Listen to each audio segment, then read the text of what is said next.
Welcome to Sane-ish, the podcast for people healing from trauma, addiction, abuse, mental health struggles, grief, narcissists, and every other flavor of chaos life can throw at you. And somehow still functioning, mostly. I'm your host, Holley Broughton, survivor, truth teller, boundary setter, and proud member of the Still Healing, Still Hilarious Club.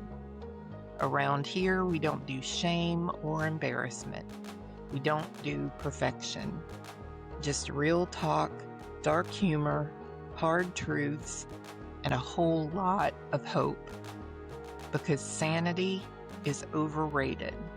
And healing, that shit is messy. This is Sane-ish.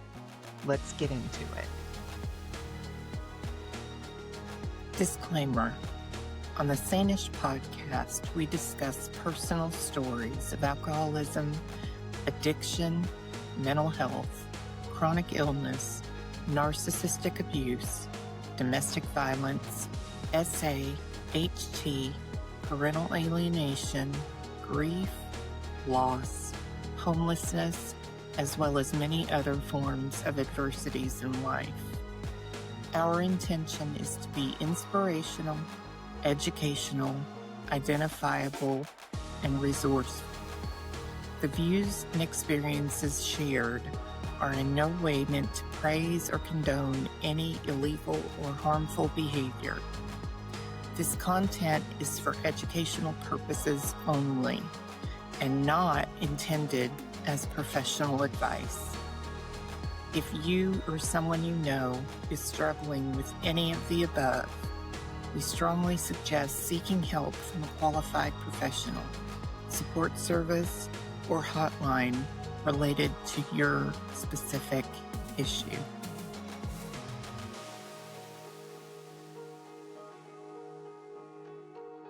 Hey, everybody. Welcome back to the Sane-ish Podcast. Holley Broughton here. And today we have an episode that is extremely extraordinary because my guest today has actually overcome many obstacles. And I'm talking physical, mental, Just a few. academic, you name it. He's overcome many. And so if you think you've got it bad, let's just wait. You'll have to watch this episode. And anyway, let me introduce him. I've got Michael Foglietta, and he is a Navy vet, which I'm very partial to veterans because for me, I still am very grateful to them for their service. Every time I come across a veteran, I have to thank them for their service, but because it's still important to me. He is also a creator. He is a graduate, and he is a neurotrauma survivor, amongst other things. I am going to turn it over to him and let him tell his story, and then we'll ask him questions along the way. So welcome, Michael. Glad to have you here. Thank you for having me, Ollie. Appreciate it.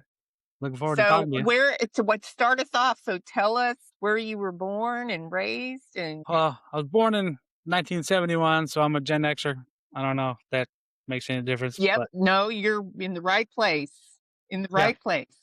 Well, we're one of the few people that actually saw Star Wars in the theater when it came out. That's right. Han Solo. I think the drive-in. Yep. And born and raised in Riverside, California, Southern California. I don't know, 45 minutes outside of LA, like kind of southeast-ish, I guess. About an hour from the beach. So Riverside, a long time ago, we were called the dirt people because we lived in the desert. So the beach people called us the dirt people. It still applies some places today, but I don't consider myself a dirt person, even though now I live in Arizona. Well, I'm still a dirt person. Go figure. Were you a surfer? Yep. Okay. Yeah, I grew up going to the beach all the time and all the typical travel stuff, the beach, the mountains, national parks, all that kind of stuff. Did you have any brothers or sisters? Or I have one brother. He's 53, I think. Oh, okay. So he's a 52 or Gen 53. X. We're only about a year apart, year and a half. Okay. But he's married. Pretty much my whole family still lives in Riverside. Okay. Pretty much except me. I'm kind of the odd duck. I wanted to get out and kind of explore, Yeah. But Of course. I'm still fairly close to most of the family, so I'm not too far away. Yeah. Actually, we're going there next week for a visit too. So just hang out, do stuff. I think they're going to Disneyland and the beach. I don't know if I'm going to go to Disneyland. It's too much walking. Yeah. No, for what I have to deal with stuff and walking a long time it's not something I'm excited about. Yeah. I guess so. You went into the Navy hmm Yeah, and I graduated in high school in 1989. Yeah, I know that dates me, but it's the truth. And then after that, I kind of floated around a little while, just doing like kind of odd jobs. I was a pool man for a little while, and college was just kind of I didn't know what I wanted to do, and I figured, if I don't know what I want to do, I'm not going to waste my time going to college. So right. I just floated around. Then I won the service in '96, became a submariner, depending on uh, which pronunciation you like. I was in for 5 years, 96 to 2001. I got to Uh-huh. travel all over the world though, so it was a pretty good experience. Oh yeah. I got to do a lot of stuff. I went snow skiing in Chile. Went to Wow. the Panama Canal. Went to Gibraltar. The Rock of Gibraltar out the Mediterranean. Got to see a lot of the world, so I can't complain about it too much. Right. But after that, I got out in 2001. I had a job as an electronics technician. Mhm. And oh yeah, I forgot. At this time, I was living in Connecticut because that's where I was stationed, and Mhm. I met a woman there. Were you married at the time? No, Okay. the girl I stayed in Connecticut for, we weren't married, but we have a daughter together. Okay. And so I stayed in Connecticut, and I got a job. It was a kind of a crappy job, but it was a job, and that was from like 2002 to 2003. Mhm. And then June of 2003, I got like to call kind of my dream job as a test Uh-huh. engineer. And I still got to work on submarines, and I got to travel a little bit for that too. But in December of 2003 is when I had the AVM rupture in the back of my brain. So I only got to work there for about 6 months. Let me stop you there. Mhm. So, explain what an AVM rupture is. That's AVMs are arterial venous malformations. Is just kind of like a jumble of clumped up veins, and well, mine was in the back of my brain. Okay. And I guess over time, the walls of or the lining of the veins, or whatever, got weak and it just went, you know, Okay. and burst. It's kind of like a stroke, but it's different. They're just different. There's small differences, but AVM's not as well known as a stroke, basically. Okay. So I didn't even know what it was. Yeah, I'm sure. I mean, nobody really thinks about stuff No, like back that. in 2003, I mean, Google was still pretty in its infancy, so we Yeah. couldn't really like Google stuff, and phones were still not that great. And one thing I was kind of irritated because my mom and my stepdad and my dad and stuff like that were there. Nobody took a picture of me while I was in the hospital, so I couldn't see what I looked like. I wanted to, but nobody took any pictures. It's kind of Yeah. irritating. It was kind of irritating. Kind of like just I don't want to say like closure, but just like kind of, proof that I was there or something like that. Yeah. It's like a weird thing for me because after it happened, I don't remember my life. 90% of my life was gone. Right. Oh, and So, let me back up. So were you at work when it happened? no, I was just in bed going to sleep. Oh, okay. Gotcha. Yeah. I Okay. put my daughter down and I got into bed and that was it. And so who found you? Well, my girlfriend at the time, my ex-girlfriend at the time, her brother was staying with us and Uh, she was out. So he's the one that called the ambulance. gotcha. Okay. Oh, thanks, Richie. Appreciate it. Yeah, for real. Okay, so then they took you to the hospital and Mhm. obviously realized you needed emergency surgery, I guess, right? Yeah, I went to the local hospital in where Mhm. I lived, and then they had to helicopter me to Yale. Wow. So they couldn't do the surgery where I was, so they had to, ship me out there. And so explain to people who don't understand because we had a talk prior to the podcast, but Uh, explain to people what's involved in the surgery. it's pretty invasive. Not like nowadays when they can just, Just a little use bit. they use lasers and stuff now, I think, but they just cut my back of my neck open and spread it apart. Then they had to move all like the nerves and stuff like that, the muscles out of the way. Then they cut a hole in my skull. You know that hole in your skull where your brainstem goes through? They cut out. They made it bigger, basically. And then they went in with something, I don't know what, to cut it out. And they cut it out, and they had to cut out a little bit of my cerebellum and a little bit of my brain. And they didn't put the bone back though. So later years on my MRIs, I like to look at, because you can see my brain kind of a little bit drooping down through the hole in my skull. So it's kind of it's weird looking. Yeah, I bet. Mm-hmm. So Yeah. you come out of surgery, and what happened after that? You were at the point before I stopped you, but you were saying that they were taking pictures of you in Well, I was bed. saying, yeah, they Yeah. weren't taking any pictures of me. Oh, they Like weren't taking. like my family, they weren't taking any pictures of me. They thought it was kind of morbid because I've asked them why they didn't take pictures of me while I was in there, but it's what it is. But I want to see, because my mom said my face was like swollen, so swollen you couldn't even see my eyeballs, and Oh, I wanted to see that. It's kind of gross, but yeah. I don't remember what happened after the surgery. I don't remember waking up. I was in a coma for about a week. About 7 days, I think. But I don't remember. I remember nothing. I don't remember waking up. I remember I have a few like little flash memories of the hospital. I think I threw up on one of the nurses. I think they were doing too much physical therapy on me or something, trying to walk up and down like these little stairs for physical therapy, but that's about it. My mom said that I kept trying to pull the breathing tube out of my mouth, and Oh, I wow. wasn't really supposed to. You're not really supposed to do that. Yeah, no. I think that probably wouldn't be recommended. Nah, I didn't see that on the recommendation sheets. Yeah. But So after how long was it? What was your recovery like? it was hell. Yeah, imagine. I know when I got out of the hospital, I went back to my house where I was living with my girlfriend, but we were broken up by then. But I was trying to get back to my house, but everything was still too difficult for me. I could barely walk. I couldn't even really move. I couldn't feed myself, and so after I think like a week or two, something like that, I had to go back to California to live with my mom and my stepdad, because Mm. I couldn't get the level of care that I needed. And she was taking care of 3 kids, so, and trying to work, and I was just a little too much. But so yeah, I went back to California, and then I don't really know the timelines very well Yeah, of because course. I just don't remember. But my parents came out and got me. I flew back to California. As soon as I got to California, I had to go straight back to the hospital. It was, Really? yeah. So It was, let's explain this to people. So this incident happened in Connecticut, mhm. right? So when you got out of the hospital and when they released you, you couldn't even walk, you couldn't even feed yourself. That's because it was a brain injury.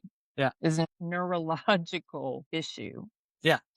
So Yeah, then, it was a whole bunch of stuff. yeah, so then you had to move cross country back to California. Mhm. Okay. Yep.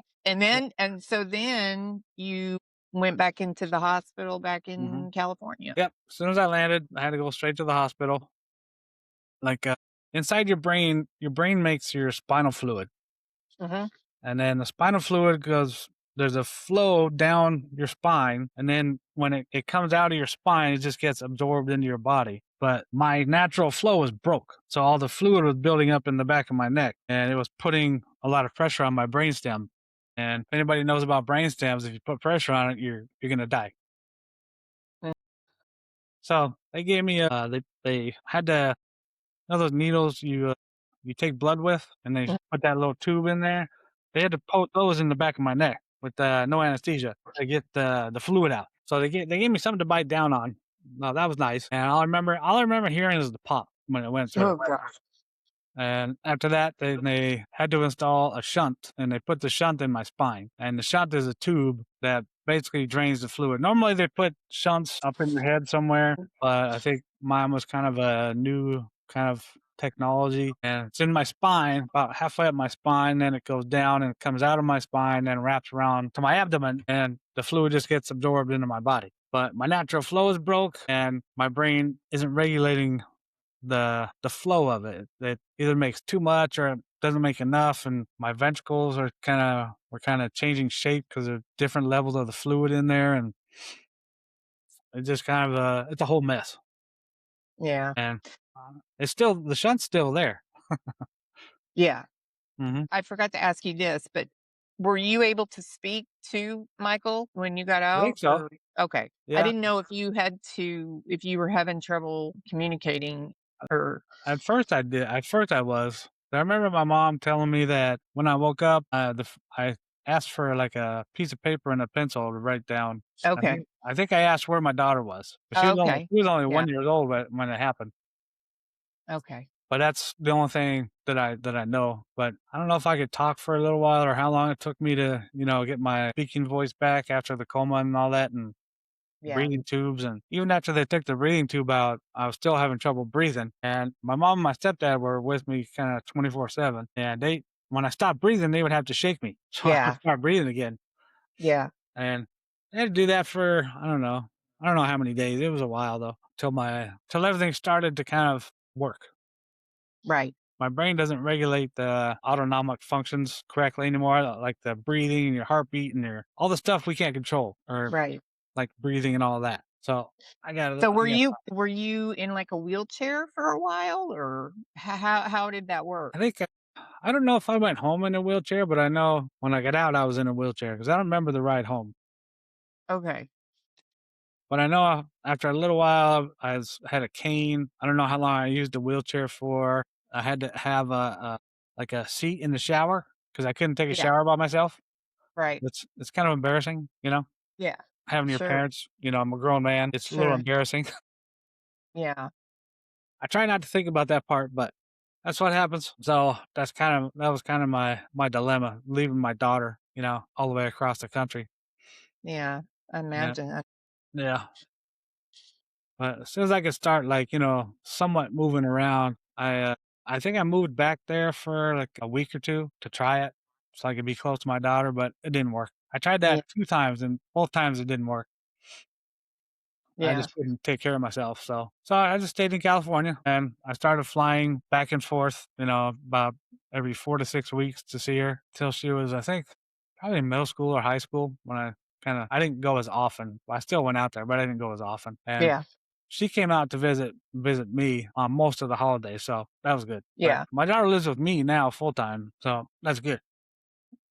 She lived with her mom till I think she was 17 when she moved in with me permanently. And that was like 2019 or 2020, somewhere around there. Good deal. Did you take physical therapy? Did you okay. How long did that last? And what kind of so you took physical therapy to relearn to walk or Yeah, my balance and stuff like that. Cause since I'm missing part of my cerebellum and your cerebellum is kind of responsible for your balance. yeah, And since part of mine is missing, I'm a little crooked sometimes the way right. I walk. And so they tried to kind of fix it to Mhm. make my balance better, but nothing worked. It was just too much damage, I guess. But actually, I just got done doing another physical therapy for like 8 weeks. Last week was my last appointment, Oh, so wow. I'm still just still trying things.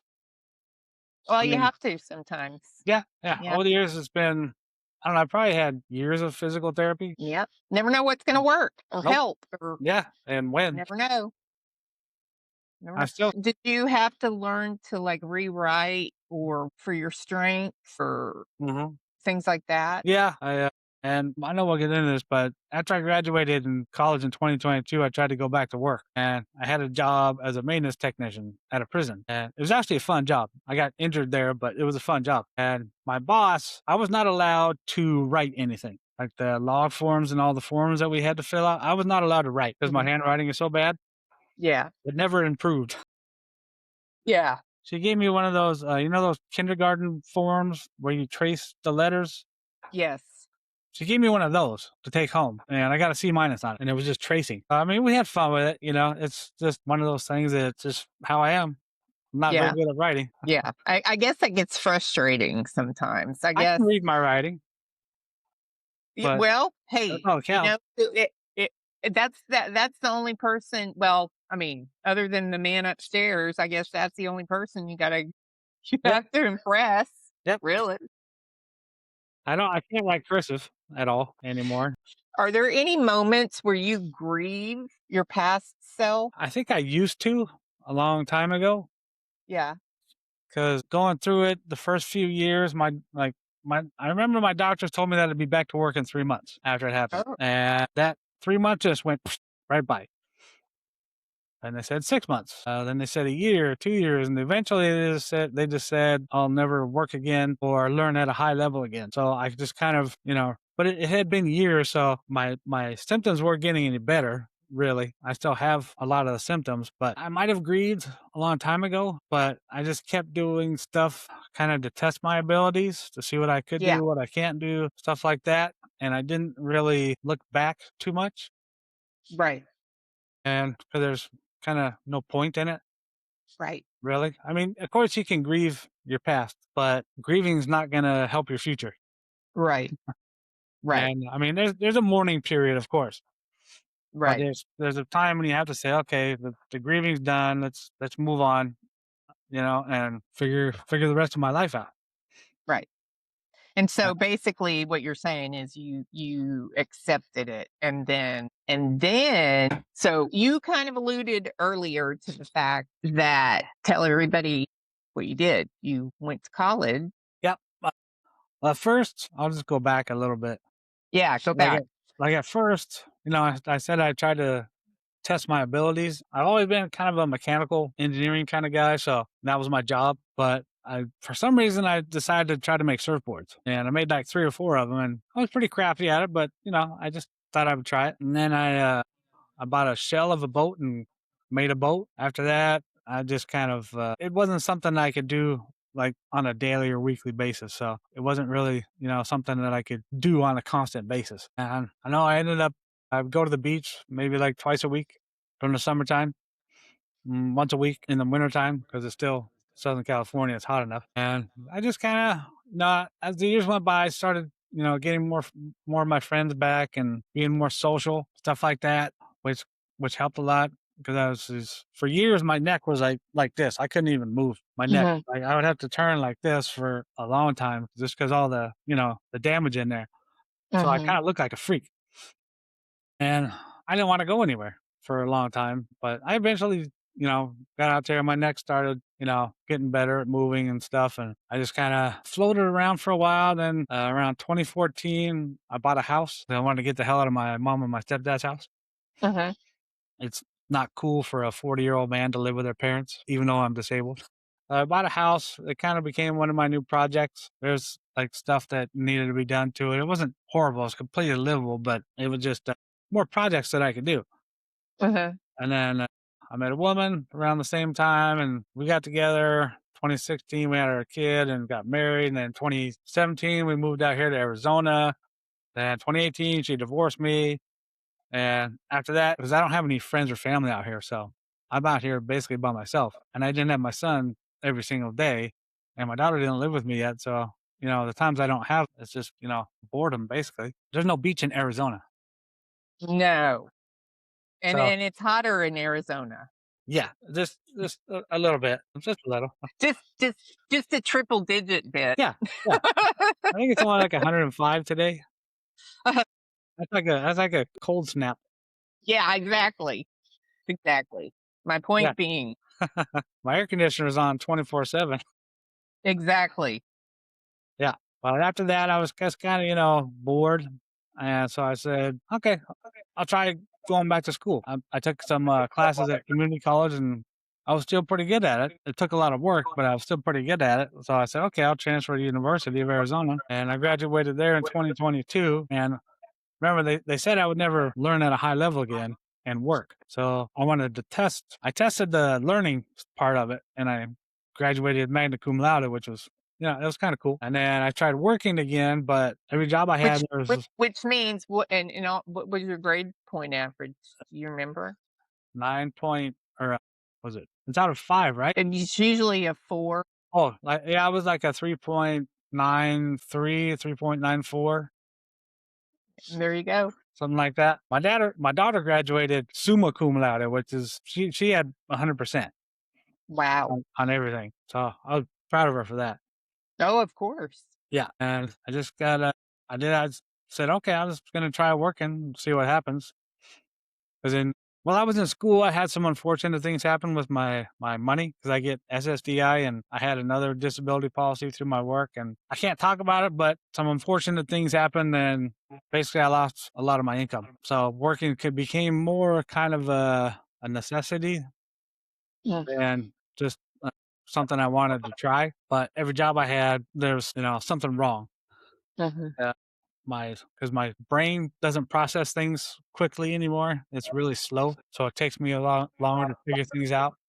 And Hmm. I get dizzy and nauseous if I'm up all day on my feet, or sitting at a desk. And 'cause I tried desk jobs, I tried jobs that I had to walk around a little bit and stuff, and just different kinds of jobs to see what I could and couldn't do. Right. And after I got injured at the prison job, me and my wife just kind of said, "Okay, things are getting a little dangerous now."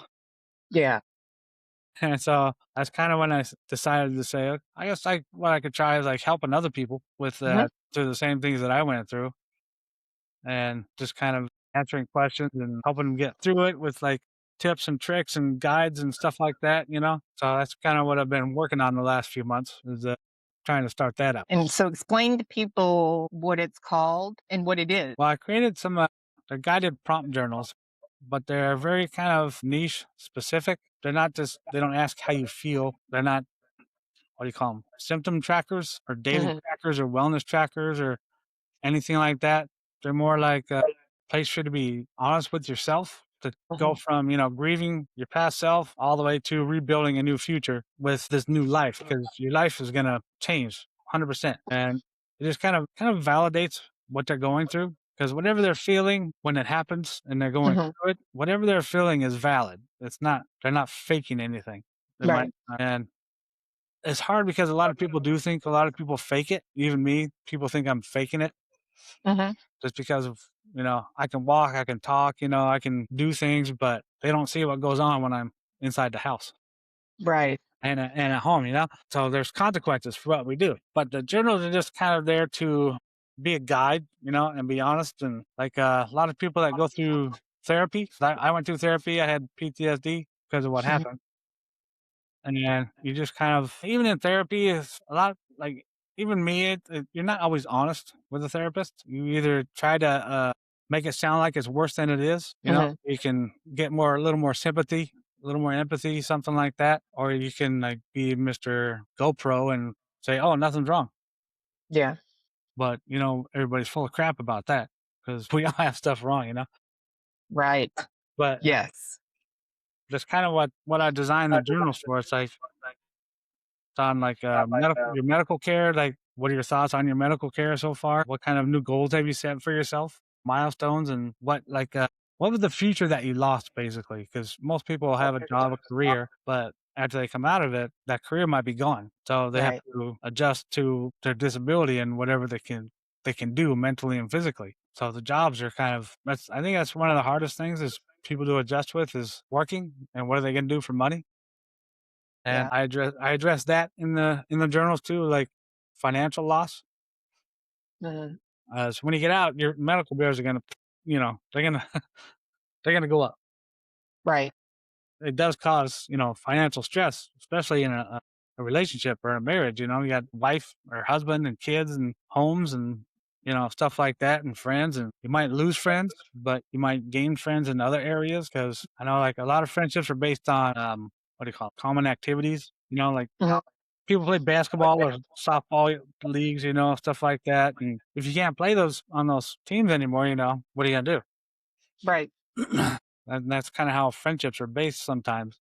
But with those friendships lost, I mean, you go to therapy, you go to support groups, stuff like that. You meet new people that are going through the same or similar things that you are, and relationships can be based off of that. And I address those in the journals too. But the one thing about my journals is I have a separate editions for caregivers. Okay. Because when you go through a disability, someone's got to take care of you. Like me, it was my mom and my stepdad. They're the caregivers, and they have to deal with a lot more nuances about the disability. Like, let's say it's a spouse, your wife. gets in a car accident, she's paralyzed, she can't take care of the house anymore. So that means you have to take care of it. Or the other spouse has to take care of it, raise the kids, all that good stuff. And roles kind of change sometimes. But the caregivers also deal with caregiver burnout, caregiver fatigue. They kind of lose their identities, and they also lose their lives, because if they have a job or career that they can't do anymore because they have to take care of a loved one, that's a whole nother aspect to it. Right. And it's a lot of people don't realize that, I think, or don't acknowledge it about caregivers. And I'm not talking about like caregivers in nursing facilities. They get paid to do that, even though they want to because they're there. But a caregiver, like a spouse, they're not getting paid for it. That's not the job that they signed up for. Well, I think they because they love that person, they don't mind doing it. I think Right. sometimes depending on whatever the disability is, Mm-hmm.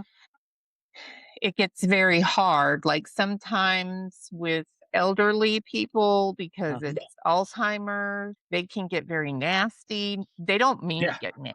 It's just It's just the Alzheimer's. so a lot of times it's a heavy Mhm. responsibility, and that's why they burn out. So yeah, it's being a caregiver is a heavy responsibility. And especially if you have small children to take care of as well, and Yeah, it's a whole. the household Yeah, and you have to take care of the finance. house. Yeah, you have to take care of the house, the finances, and your loved one, Yeah, and the kids, exactly. and not like to kind of demean like the person that's disabled now, but No.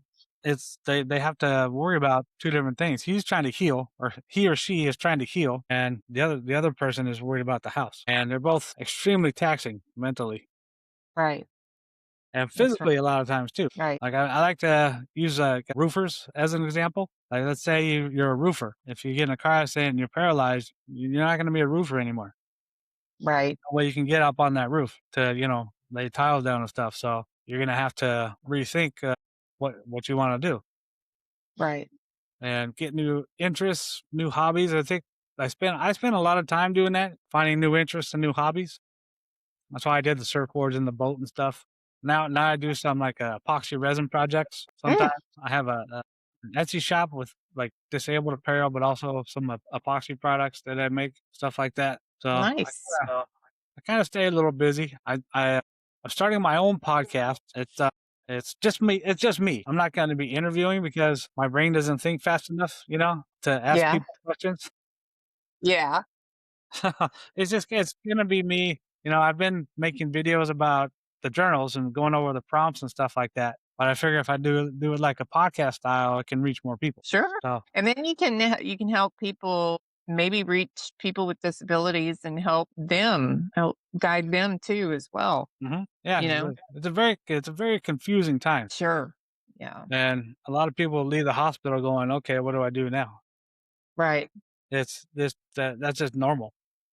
Yeah. You have to worry about income, of course, modifications to your house sometimes, stuff like that. It's difficult for anybody. Well, not only that, a couple of things that you probably have experience in that you could also help people with is having this happen to you Mhm. is you're a vet. So, like the VA, and then all of this medical stuff. And I'm not quite sure. I don't believe the vets get the proper treatment they deserve, but that's just my opinion. But Yeah, there's all kinds of aspects to it, like Social Security, disability income, Medicare, health insurance. What's going to happen with your job, especially? Like I got fired about I think 6 months after it happened, and that's normal. Mhm. I know being fired or terminated sounds bad, but it's normal because I can't work there. But Right. the benefits, like the what do you call it? It was another disability plan that I had through work, and I was actually lucky to have it. Oh, No, it's more like it's disability insurance, basically. Like short term disability? short-term and long-term disability. Yeah. Okay. That's it. Okay. Sorry, I couldn't think of Got it. it. But a lot of people don't have that to fall back on. Right. And because I had that policy, because it took about 2 years for me to get the SSDI from the government. But I didn't make any income for those 2 years. Mm-hmm. But the policy I had through my work, they paid me what Social Security was going to pay me while I wasn't getting paid by Social Security. Right. And then when I won, I finally got my SSDI. I got a big check, but it had to go back to the other company because they Got paid it. all that. So I mean, there's so much there's so many resources out there now to help people. Like I know it's kind of an ego bruiser to ask for help for a lot of Sure. people, but you don't get anything unless you ask. That's right. Nobody's going to show up at your door and say, "Oh, do you want money?" Right. So And you not only that, you stick with zero if you don't Mhm. ask. Yep. And I know it's kind of a ego thing with some people, but if it's out there, use it. Yeah, don't let your pride get to you like that. I know. If you're missing 2 meals a day, go get food stamps. There's nothing wrong with it. Yeah, I mean, Absolutely nothing. well, that's what it's there for. Mhm. It's there as a tool. Right. It's not there to live on. Right. And there's It's government there resources for, like yeah, and there's yeah, state resources too, places for people to go if they need help. There's a lot of free resources out there. yeah. It's there as a stepping stone Yeah. to help you And get back on your feet. the health insurance thing too is a huge mess because once you stop working, your health insurance is done. Yeah, So what do you do for health insurance? In right. my case, I had to get Cobra, and if anybody knows about Cobra, it's horrible and it's horribly expensive. Yes. Yeah, Well, there's a lot of things that going on right now which help or not yeah. Well, that's the are thing. causing people a lot of stress. Uh-huh. Yeah, And that one thing about the whole institutionalizing disabled people again. right. That came out weeks ago. So, I mean, I didn't even I'm worried about that too Yeah. because I receive, disability income. So, but what I'm trying to do, like with all of this stuff that I'm working on, is make it so that if for some reason I do lose the disability income, I can still make it because I'm 54 now and I only have a short amount of time left till my retirement. And I don't know what I'm going to do after that because, I've been getting disability income for the last 20 plus years and it doesn't allow you to save a lot Yeah. Yeah. unless you're like extremely lucky, but most people aren't. So, and that's kind of what that kind of drives me too is knowing that I need to take care of myself before anybody else does. Right. If I don't have a retirement, I have no idea what I'm going to do. Yeah. And that's partly why I'm doing all this. But I mean, the biggest reason is to help people, of course, but to have an income basically. And I don't know if I'll lose the SSDR or not, but it's still not enough to save for retirement, Yeah. so there's a whole lot of different aspects to it that are complicated. A long time ago, I used to have to change insurance plans every year, Mhm. every single year, because like Medicare sucks. It's an 80/20. So you pay, they pay 80%, you pay 20%. So if your bill's $1,000, you're going to be paying $200. Mhm. And anybody that knows doctors, no, there's no bills that are $1,000. They're all, you know, way Mhm. higher than that. So I have a Medicare Advantage plan and it doesn't cost me anything really, but those kind of plans are designed for people like me. And other insurance, I can't get life insurance. Disabled people can't get life insurance. As soon as you say, "What do you do for a living?" You say you're disabled, they say, "Okay, bye-bye." You see those commercials that say say like nobody's turned away? Well, they're full of crap because as soon as you say you're disabled, you're gone. So, yes, there is questions that prevent you from getting it. Well, Michael, so what gives you hope today? I just wake up every day and try to do whatever I can, however I can. I can My wife works from home too, so we're next to each other all day, and I just know that, things can't get much worse from here. Do you do you have a spirituality about you? Do you Not um really. I've never been a real religious person. well, I don't mean religious, but I mean like I don't think so. I'm kinda like a realist, yeah. I guess you would call Okay. me.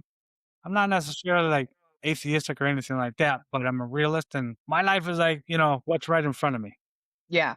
I can't worry about what's out there. I need to Yeah. worry about like what's right in front of me. And just my long years of, dealing with this kind of crap, every day I have a headache every day, you know. Mhm. I get dizzy every day, I almost fall on my ass every day.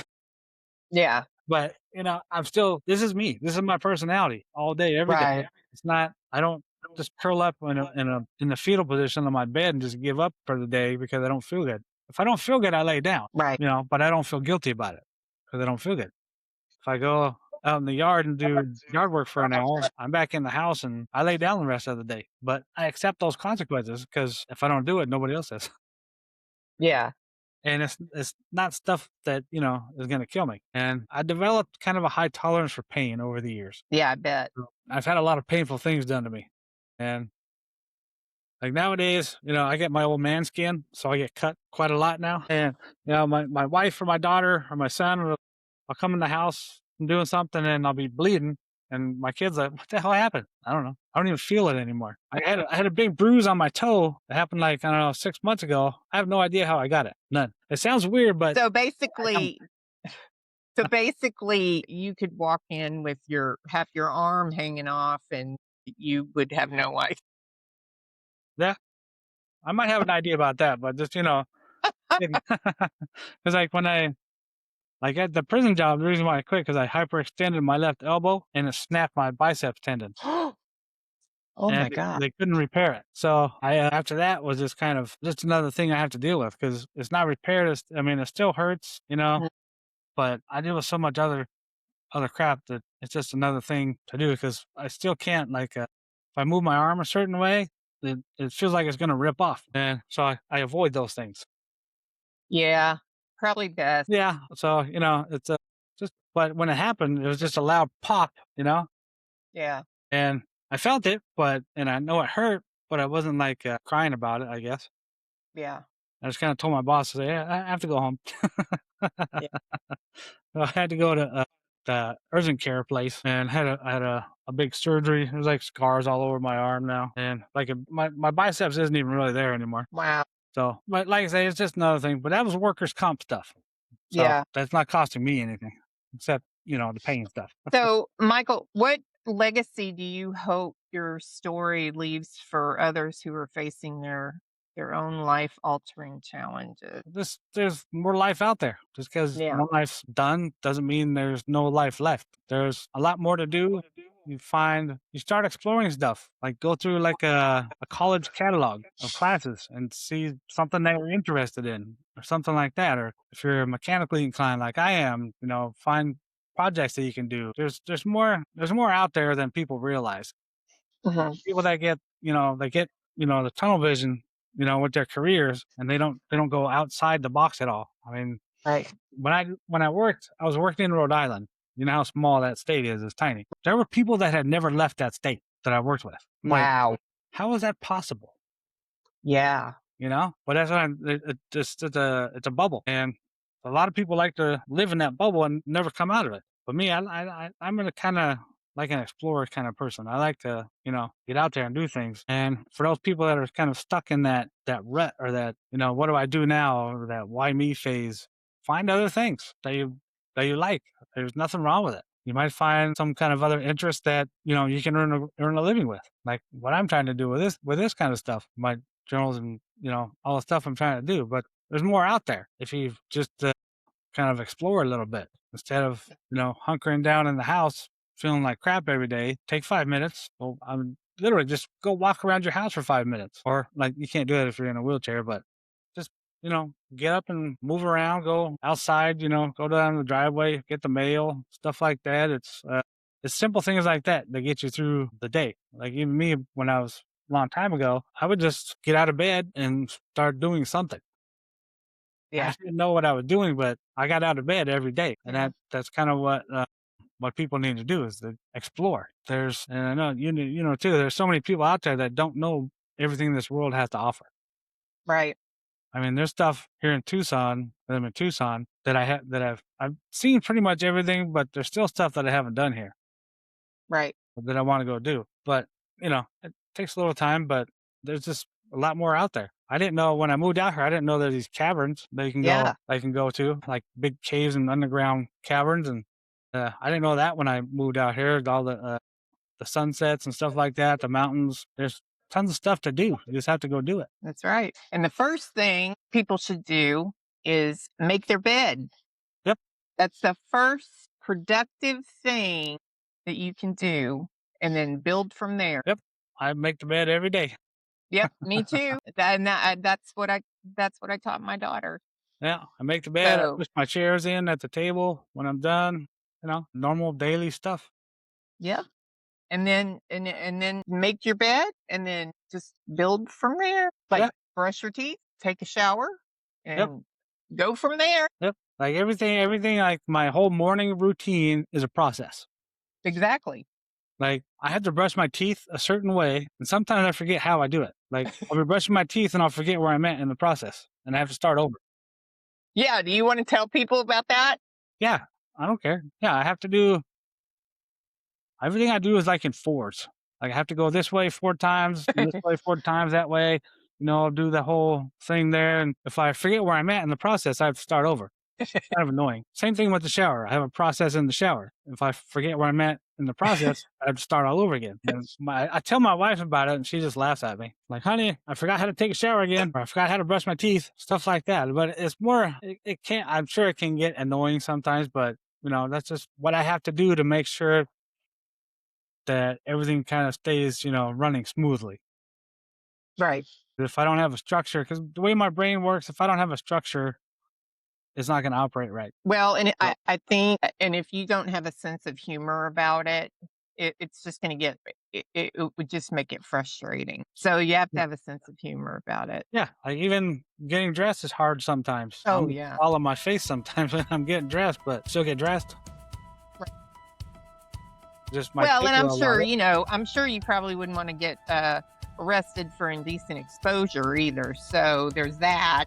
Yeah, I don't like dealing with cops anymore. If they give me the breathalyzer test, I'll pass the breathalyzer, but I won't pass the walking test, the balance test that they do. Yeah, that probably wouldn't go over real well either. No, so I would just have to say, you know what, just give me the breathalyzer first. Well, Michael, listen, thank you so much. I'm going to put all of Michael's information in the episode description.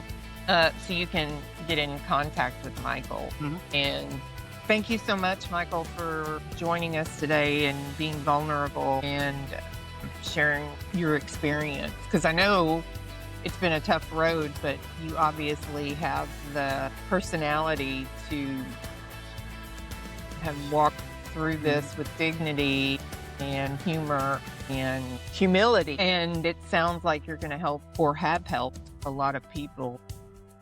I'm still getting there. I'm still starting out still, but I know I'll get there. Well, you will find your tribe too. Oh, so and they will find you. Yep. Anyway, well, thank you for coming on here and sharing that, and I really appreciate it. Yep. And again, thank you for your service. It does mean a lot to me. All right. Well, stay tuned, everybody, and thank you for joining us too, and stay tuned for the next episode. So take care. Thank you, Holley.